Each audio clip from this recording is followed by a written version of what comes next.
দুষ্কৃতী লোক এনে তাকে আঘাত করে একটা মাত্র কারণ, কি কারণ? সম্পদের জন্য সে বিদুর হয়ে গেছে। কথা কোন ঠিক কিনা? তাহলে সম্পদের জন্য মানুষের দরদ আছে না নাই? ভালোবাসা আছে না নাই? প্রেম আছে না নাই? আমার নবী বলেন, দুনিয়ার সমস্ত সম্পদের থেকে টাকা পয়সার চেয়ে আমি নবীকে বেশি ভালোবাসা লাগবে। যদি সমস্ত সম্পদের থেকে, সমস্ত সম্পদ, টাকা পয়সা, বাড়ি গাড়ি যা আছে, সমস্ত কিছুর চেয়ে আমি নবীকে বেশি ভালোবাসতে পারো, তাহলে তোমার ইমানটা কামিল হবে। কয়টা পয়েন্ট দিয়েছে? তৃতীয় নম্বর বলেছেন, নিজের জীবনের চেয়ে যদি আমি নবীকে তুমি ভালোবাসতে পারো, তাহলেই তুমি পূর্ণ মুমিন স্বীকৃতি পাবে। এই হলো হাদিসের সংক্ষিপ্ত কথা। সমস্ত সম্পদ থেকে নবীকে ভালোবাসা লাগবে, দুনিয়ার সমস্ত মানুষ থেকে নবীকে বেশি ভালোবাসা লাগবে। তারপরে রাসূল বলছেন, সমস্ত কিছু থেকে যদিও ভালোবাসো, সমস্ত মানুষের চেয়েও যদি আমাকে ভালোবাসো, তাহলে ইমানের 3 অংশের 2 অংশ তোমার কাছে আসবে। এখনো 1 অংশ বাকি রয়ে গেল। কোন অংশটা? সেই অংশটা হলো তুমি নিজের জীবনের চেয়ে আমাকে ভালোবাসতে এখনো পারবে। এই হাদিস শোনেন, যখন রাসূল আরবি সাল্লাল্লাহু আলাইহি ওয়াসাল্লাম বর্ণনা করলেন, সঙ্গে সঙ্গে হযরতে সিদ্দিক আকবর রাদিয়াল্লাহু তাআলা মনে মনে সিদ্ধান্ত নিলেন, ইয়া রাসূলুল্লাহ, ইয়া হাবিবাল্লাহ, নবী গো, আমার জীবন চলে যাবে, আমার সম্পদ চলে যাবে, ইয়া রাসূলুল্লাহ, আমি আপনার ভালোবাসাকে ছাড়তে পারি না। জোরে বলেন না সুবহানাল্লাহ। সমস্ত সম্পদ যাক, চলে যাক, আমি কি করব না? সমস্ত সম্পদ চলে যাবে, ও নবী, আমি আপনাকে ভালোবাসা থেকে আমি পিছপা হব না। সমস্ত সম্পদ থেকে আমি আপনাকে বেশি ভালোবাসবো। এই জন্য এক যুদ্ধে হুজুর করিম সাল্লাল্লাহু আলাইহি ওয়াসাল্লাম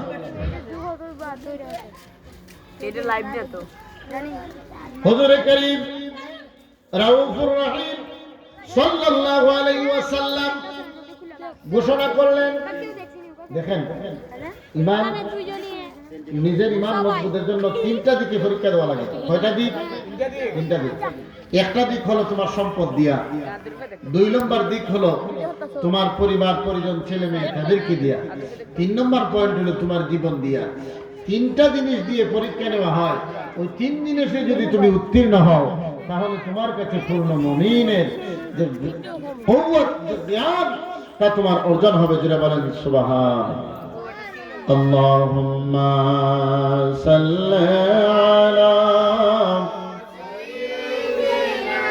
মাওলানা মুহাম্মাদ ওয়া আলা সাইয়্যিদিনা মাওলানা মুহাম্মাদ। গভীর মনোযোগ।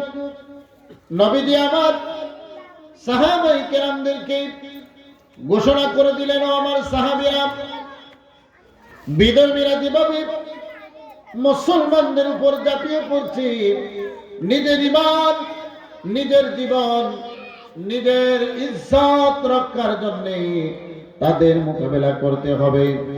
যুদ্ধের ময়দানে গেলে অস্ত্র শস্ত্রের প্রয়োজন হয়, যুদ্ধের ময়দানে গেলে বাসস্থানের প্রয়োজন হয়, যুদ্ধের ময়দানে গেলে খাদ্যের প্রয়োজন হয়। যার যা কিছু আছে আমি নবীর দরবারের সালতের মধ্যে এনে দাও। জোরে বলেন সুবহানাল্লাহ। এটা হলো সম্পদের পরীক্ষা। একদিকে হলো যুদ্ধে ঝাঁপিয়ে পড়া লাগবে। ইহুদ, নাসারারা, কাফের, কুফাররা মুসলমানদেরকে স্বাধীনভাবে নামাজ পড়তে দেয় না, স্বাধীনভাবে কোরআন তেলাওয়াত করতে দেয় না, স্বাধীনভাবে ধর্মীয় কাজ করতে দেয় না। তারা সর্বক্ষণ মুসলমানের উপর নির্যাতন, নিপীড়ন চালিয়ে যায়। রাসূল বললেন, তাদের জবাব দেওয়া লাগবে, প্রয়োজনে জিহাদ করা লাগবে, যুদ্ধের ময়দানে অংশগ্রহণ করা লাগবে, যুদ্ধের জন্য প্রস্তুত হও, যার যা কিছু আছে সকলেই তোমাদের যা আছে আমার কাছে এনে দাও। সম্পদের পরীক্ষা। খলিফাতুল মুসলিমিন হযরত উমর ইবনুল খাত্তাব রাদিয়াল্লাহু তাআলা আনহু চিন্তা করলেন, এবার আমার জন্য একটা সুবর্ণ সুযোগ হয়েছে, আমার সম্পদের অর্ধেক সম্পদ আমি নবীর দরবারের রিসালাতের মধ্যে দান করে দিব। অর্ধেক সম্পদ, কত সম্পদ? অর্ধেক সম্পদ, অর্ধেক সম্পদ যা টাকা পয়সা ছিল দুই ভাগ করে হযরতে ওমর আমার নবীজির সামনে এনে দিলেন। নবীজির সামনে এনে দেওয়ার পর মনে মনে নিজের একটা কল্পনা জল্পনা জাগ্রত হলো যে আজকে আমি যেই পরিমাণের সম্পদ আমার নবীর সামনে দিয়েছি, আমার নবীর সাহাবী হযরতে আবু বকরের চেয়ে বেশি দিয়েছি। মনের মধ্যে একটা ধারণা, মনের মধ্যে কি ধারণা। কিছু সময় পর হযরতে আবু বকর সিদ্দিক রাদিয়াল্লাহু তাআলা আনহু গাটুরি বেঁধে নিজের গৃহে যাহা ছিল সমস্ত কিছু একেবারে সুই পর্যন্ত গাটুরি বেঁধে আমার নবীর দরবারে রিসালাত এনে দিলেন। নবীজি সমস্ত সাহাবায়ে কেরামের সম্পদগুলি জমা হতে লাগলো। নবীজি একে একে করে দেখলেন, হযরতে আবু বকরের সম্পদ দান করা দেখে হযরতে আবু বকরকে নবীজি জিজ্ঞাসা করলেন, আবু বকর রে, আমি জানি রে আবু বকর, ও আবু বকর আমি জানি তোমার ঘরে বুঝি আর কোনো সম্পদ নাই, যাহা ছিল রে আবু বকর তুমি বুঝি সব নিয়ে এসেছো। আমি জানতে চাই তোমার গৃহে তোমার সম্পদ বলতে আর কি রয়েছে? বড় করে বলেন সুবহানাল্লাহ। হযরতে আবু বকর রাদিয়াল্লাহু তাআলা আনহু জবাব দিলেন, ইয়া রাসূলুল্লাহ, ও ইয়া হাবিবাল্লাহ, ও দয়াল নবী, আমার ঘরে আমি যা রেখেছি পৃথিবীর আর কেউ তা রাখতে পারে নাই। সবচাইতে বড় সম্পদ, সবচাইতে দামি সম্পদ, সবচাইতে আফজাল সম্পদ আমি আবু বকর আমার ঘরে রেখে এসেছি। আমার নবী জিজ্ঞাসা করেন, রে আবু বকর, কোন সম্পদ তুমি তোমার ঘরে রেখেছ যেই সম্পদকে তুমি উত্তম বলে দাবি করেছ? বড় করে বলেন সুবহানাল্লাহ। আমার নবীর সাহাবী আবু বকর বললেন, ইয়া রাসূলুল্লাহ, ইয়া হাবিবাল্লাহ, নবীজি গো, আমি আমার ঘরে আমার নবী এবং আমার আল্লাহকে রেখেছি।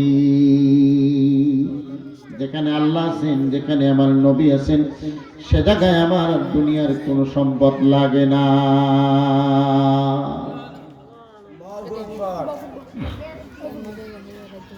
ওমর অবাক হয়ে গেলেন, বুঝেছি হযরতে আবু বকরকে আর পেছনে ইবাদত দিয়ে নেওয়া যাবে না। হযরতে আবু বকর সবার ঊর্ধ্বে, সমস্ত